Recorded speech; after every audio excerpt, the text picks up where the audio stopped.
Love at 58 feels different than love at 28. You think you're wiser, more careful. You think you can spot the lies because you've heard them all before. But desperation makes you blind, and loneliness makes you stupid. I brought Nim from Thailand to Portland, gave her everything she asked for, and believed every promise she made. 6 months later, I was sitting alone in my apartment, adding up receipts, and wondering how a man my age could fall for the oldest. Trick in the book. Sometimes the heart you think you're healing is actually the one doing the breaking. If you like our videos, hit that subscribe button and drop a comment letting us know where you're watching from. Your stories matter, and we're here to listen. I'm watching Nim fold my old t-shirts with the same careful attention she gives everything. Her small hands smooth each wrinkle like it matters, like my faded Portland Trail Blazers shirt deserves that kind of respect. She's been in my apartment for 3 months now, and I still can't believe she chose me. The morning light hits her black hair just right, and for a second I forget I'm 58. I forget about the divorce papers I signed 2 years ago. I forget about my kids who call twice a year if I'm lucky. Right now there's just this beautiful 28-year-old woman in my kitchen, humming a Thai song I don't recognize, making coffee the way I like it. "John," she says without looking up, "I was thinking about English classes again. The community college has a program starting next month." I pull out my wallet before she finishes the sentence. "How much?" She turns around, and those dark eyes get soft the way they do when she's about to say something that makes my chest tight. "You don't have to pay for everything. I can work part-time, maybe clean houses or—" "No." I put the credit card on the counter. "You focus on your English. I want you to feel at home here." She walks over and wraps her arms around my neck. I'm not a tall man, but she has to stand on her toes to kiss my cheek. "I already feel at home," she whispers, "because you're here." God, I want to believe that. I need to believe that. Later, she's on the phone with her family in Chiang Mai. I don't understand the words, but I know the tone. Worried, urgent. When she hangs up, her eyes are wet. "Everything okay?" She nods too quickly. "Just missing them. My mother asked when you'll visit Thailand." "We could go for Christmas," I say. "I'd like to meet your family." Something flickers across her face, but it's gone before I can read it. That would be wonderful. That night, I write in my journal like I have every day since my divorce. Maybe this is what second chances look like. Maybe at 58, I finally found someone who sees the man I could be, not just the one I was.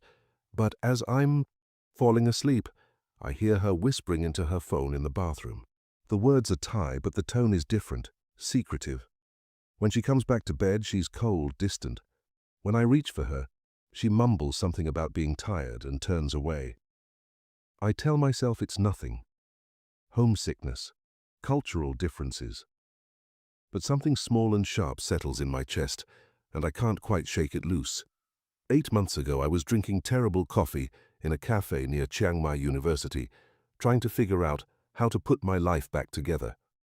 My ex-wife had taken half of everything, and most of my confidence with her. My teaching job back home was gone.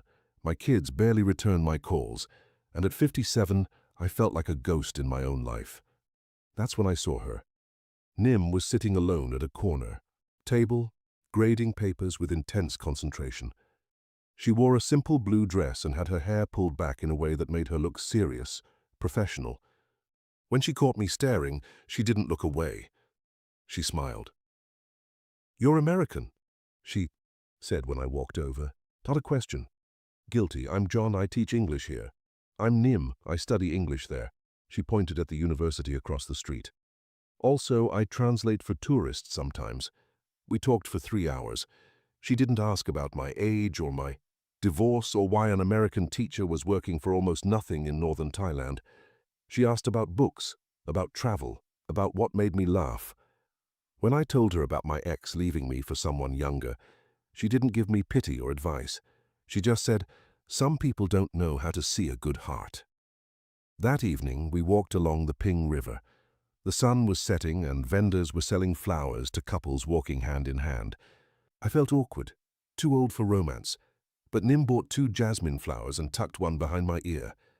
"There," she said, laughing. "Now you look like someone who belongs here." For the first time in years, I felt like I did belong somewhere. We spent every evening together after that. She'd finish her classes and meet me at different cafes around the old city. She never asked me to pay for dinner, never hinted about money or gifts. She just wanted to talk, to learn about America, to practice her English, which was already better than most native speakers I knew. 3 months in, when my teaching contract was ending and I had to decide whether to stay or go back to Portland, she cried. "Take me with you," she said. We were in my small apartment and she was helping me pack. "I want to build something real with you, John. I've never met anyone like you. I'm almost 60, Nim. You're 28. You could have anyone." She took my face in her hands. "I don't want anyone. I want you. You make me feel safe. You make me feel seen." That night, she showed me the application for a K1 fiancé visa that she'd already started filling out. "I'd been thinking about this for weeks," she said. "I want to come to America. I want to be with you." Looking back now, I should have asked why she had that application ready. I should have wondered about the timing. But when you're lonely for as long as I'd been, when someone beautiful and young tells you they choose you over everyone else, you don't ask questions. You just say yes. The first thing I notice is how her English changes depending on what she needs. When she wants money for her family, every word is crystal clear. "John, my grandmother is in the hospital. The bills are $500. Can you help?"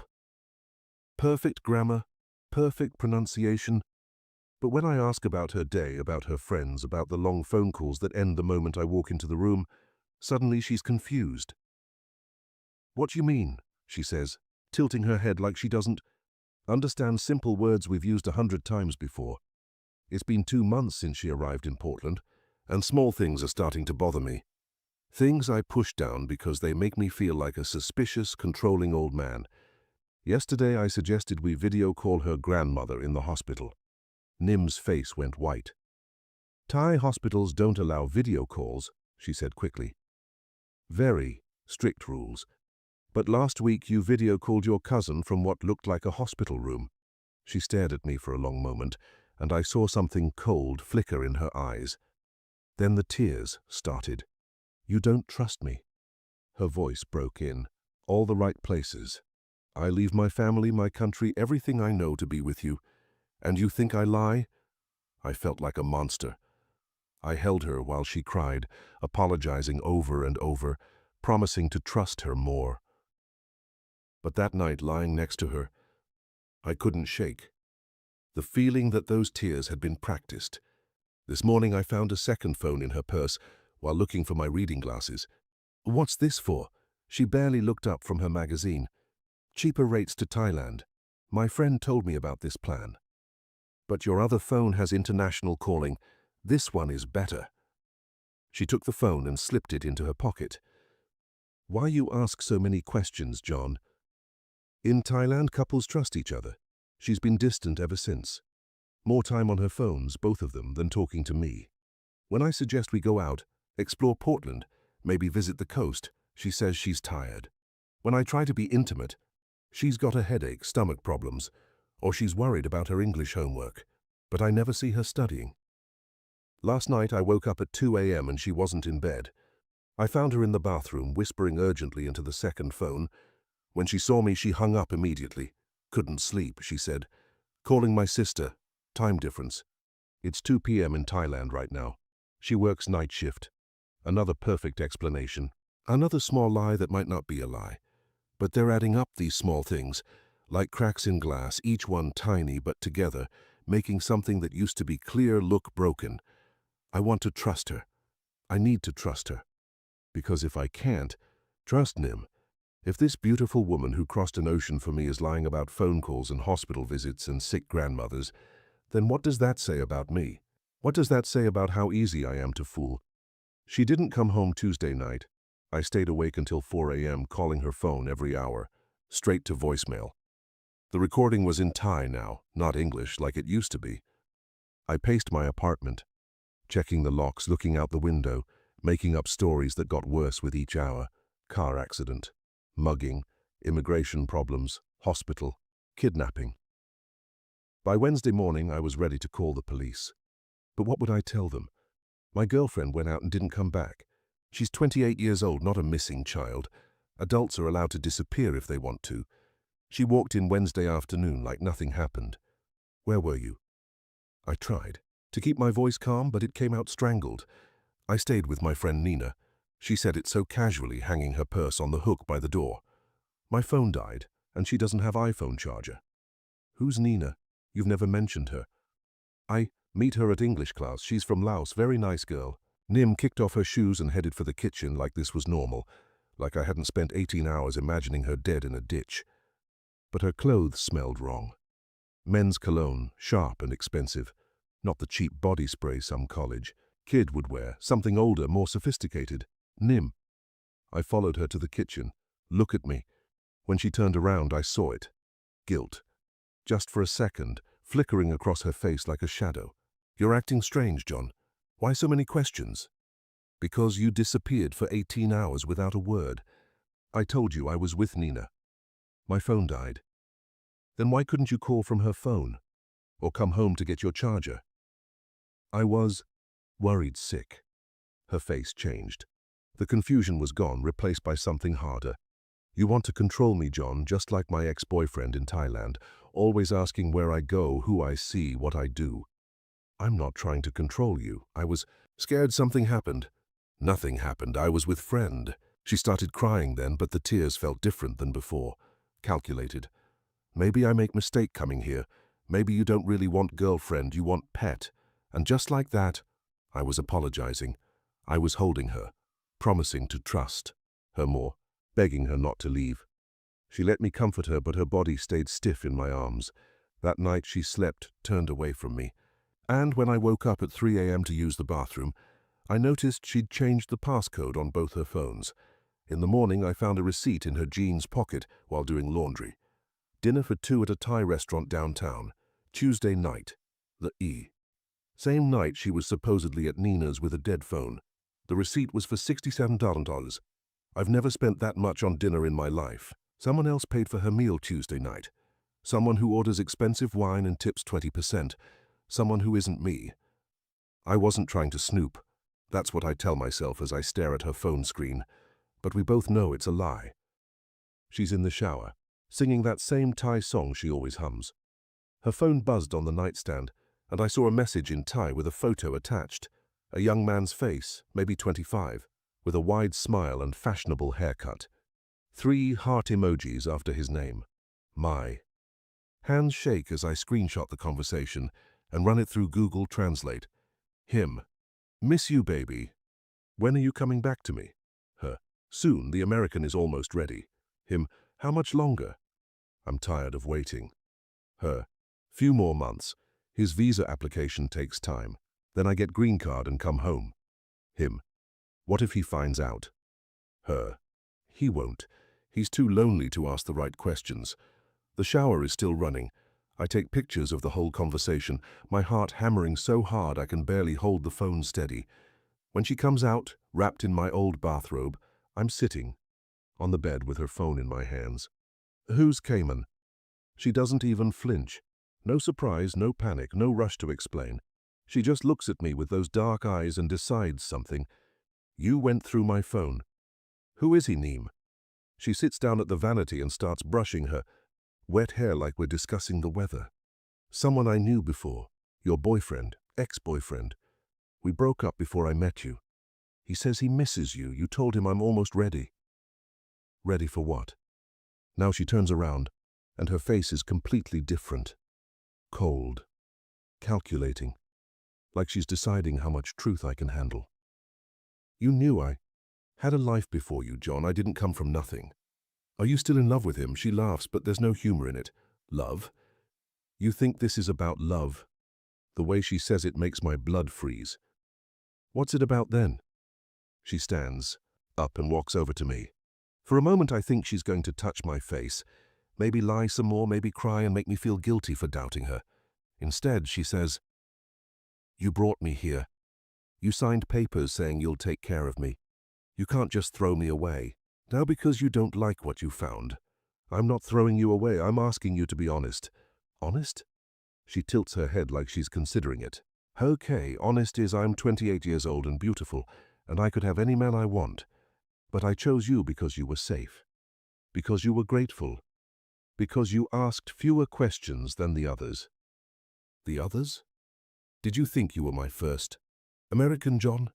My first lonely man who needed to feel special? I can't breathe, the room is spinning, and all I can think about is how many times I've told people about her, my sister, my co-workers, my kids, in the awkward Christmas phone call where I tried to sound happy and successful, and definitely not like a pathetic old man getting scammed by a girl young enough to be his daughter. How many others? She shrugs. Does it matter? You're the one who worked out. Worked out how? You fell in love with me. That makes everything easier. That night I call my sister in Seattle. I tell her everything, the disappearance, the second phone, the boyfriend, the conversation about other Americans. John, she says gently, you know what this sounds like, right? Yeah, I whisper. I know exactly what it sounds like. What are you going to do? I look through the bedroom door at Nim, who's texting on both phones while watching TV like nothing has changed. I don't know, I tell my sister. I honestly don't know. I can't sleep, so I'm sitting at my kitchen table with a calculator and a stack of receipts, adding up what love cost me. Visa application and lawyer fees, $200. Plane ticket from Thailand, $5,847. English classes at Portland Community College, $800 per month, 3 months so far. Money sent to her family for various emergencies. $500 here, $300 there, $200 for medicine, $400 for her brother's school fees. At least $2,000 total, probably more. New clothes because American style is different. $200. iPhone 14 because her old phone doesn't work in America. $800. Laptop for her schoolwork. $900. Furniture for the apartment because she needed woman's touch. $1,500.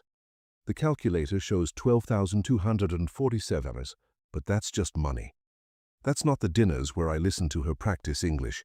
That's not the nights I held her while she cried about missing Thailand. That's not the introductions to my friends, the awkward conversations with my kids, the Christmas card with both our names on it. That's not the part of my heart I handed over like it was nothing. Nim comes out of the bathroom and sees me with the receipts spread across the table. What are you doing? Counting. She sits down across from me, and for the first time in weeks she doesn't look defensive.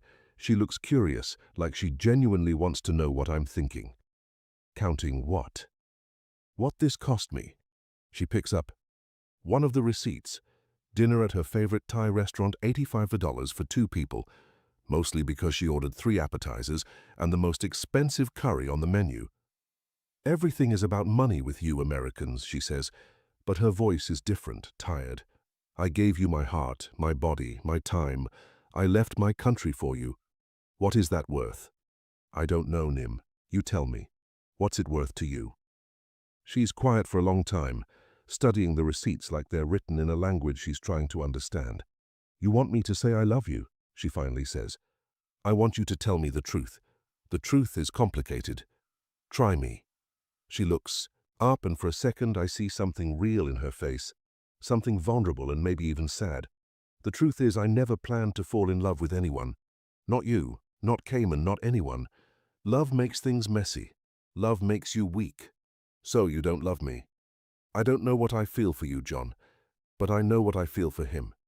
It's like being punched in the stomach and the heart at the same time. And what's that? Safe. He makes me feel safe. He knows me.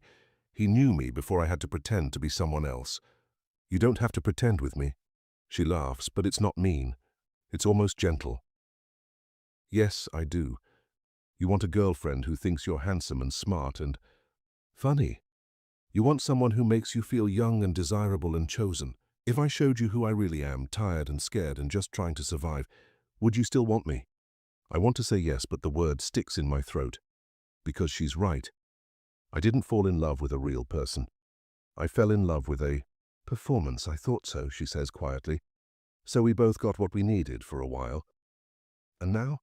She gathers up the receipts and hands them back to me. Now you know what it cost, and I know what it's worth. She goes to bed, and I stay at the table until dawn, staring at numbers that suddenly don't mean anything at all. We need to talk. I've been saying that to myself for 3 days, practicing the words, imagining how the conversation will go. Finally, on Saturday morning, I ask her to sit with me at the kitchen table. I know about Cayman, I say. I know this was planned. I know you're waiting for your green card so you can go back to him. She doesn't deny it. She just nods, like she's almost relieved. What do you want, John? I want you to be honest with me, just once. No more games, no more lies. If you need money to go back to Thailand, I'll help you. But please, just tell me the truth. Something changes in her face. The mask slips, and for the first time since she arrived, I think I'm seeing the real Nim. She looks younger somehow and very tired. You want honesty? She reaches across the table and takes my hand. Okay, you're a good man, John. You're kind and generous, and you deserve someone who can love you the way you need to be loved. My throat tightens. But that's not you. No, that's not me. Why not? She's quiet for a long time, still holding my hand. When she speaks, her voice is softer than I've ever heard it. Because I learned a long time ago that love doesn't pay rent.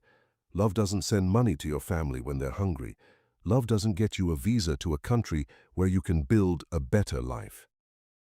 So this was all about money. No. She squeezes my fingers. It started that way, but you're different than I expected. You're not like the others. What others? Men who think they can buy a wife. Men who want a servant, not a partner. Men who think young foreign women are grateful, enough to accept anything. She looks directly at me. You actually care about me. That wasn't supposed to happen, but not enough to change anything. No, not enough to change anything. I pull my hand away. So where does that leave us? I don't know. I'm not ready to go back to Thailand yet. He's complicated. We fight a lot. Here with you, life is peaceful, easy. She pauses. Give me 6 more months. I promise I'll be the girlfriend you want. I'll try harder. I'll make you happy. The way she says promise makes me sick. It's the same tone she used when she promised to love me forever, promised she'd never hurt me, promised that what we had was real. I can't do this anymore, Nim. Yes, you can. You love me. I love the person I thought you were, but that person doesn't exist. She stares at me for a long moment, then stands up. You're making a mistake, John. You'll be lonely again. You'll remember how good it felt to have someone choose you. Maybe, but at least I'll be lonely with someone real. That night she tries to seduce me. She puts on the red dress I bought her, cooks my favorite dinner, plays the song we danced to on our first night in Portland. She smiles and touches my arm and tells me she's sorry, that she wants to try again, that she needs me. It's a beautiful performance. But that's all it is.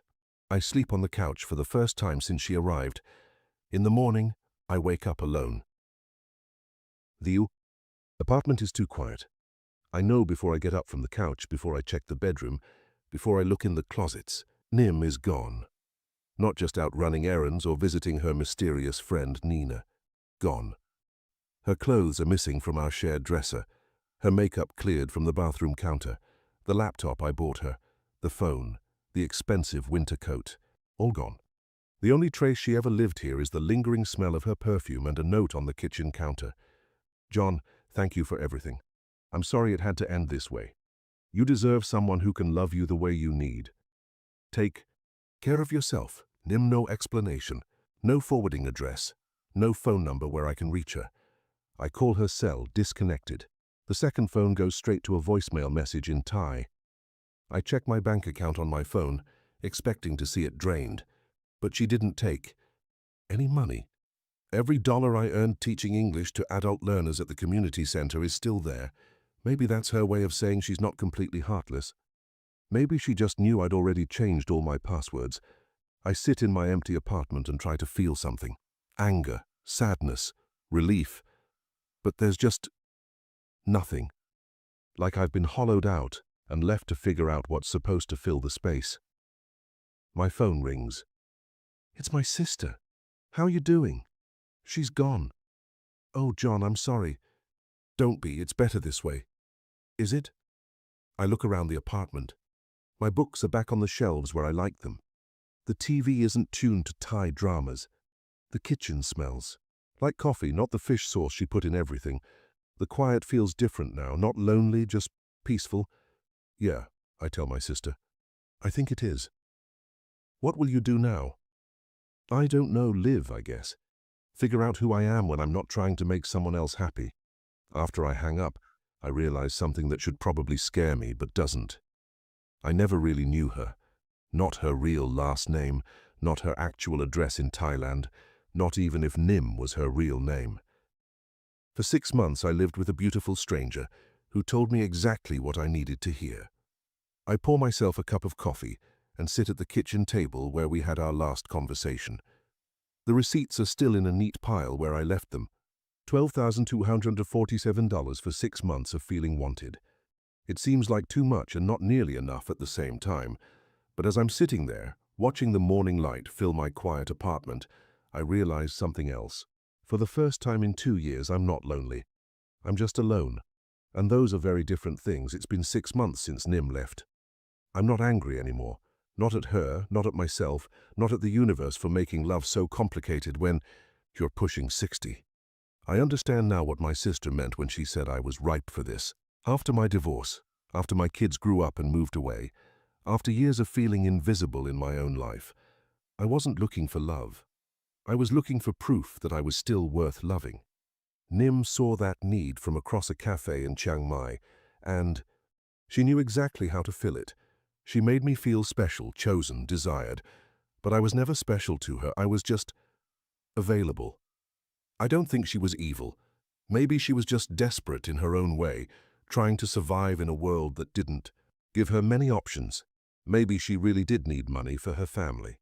Maybe Cayman treats her badly, and being with me was the closest thing to peace she could find.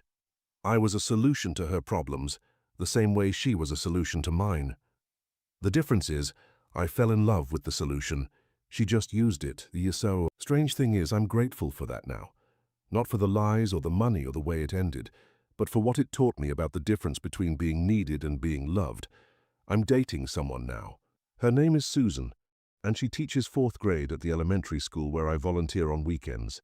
She's 52, divorced, has 2 grown daughters who call her every Sunday.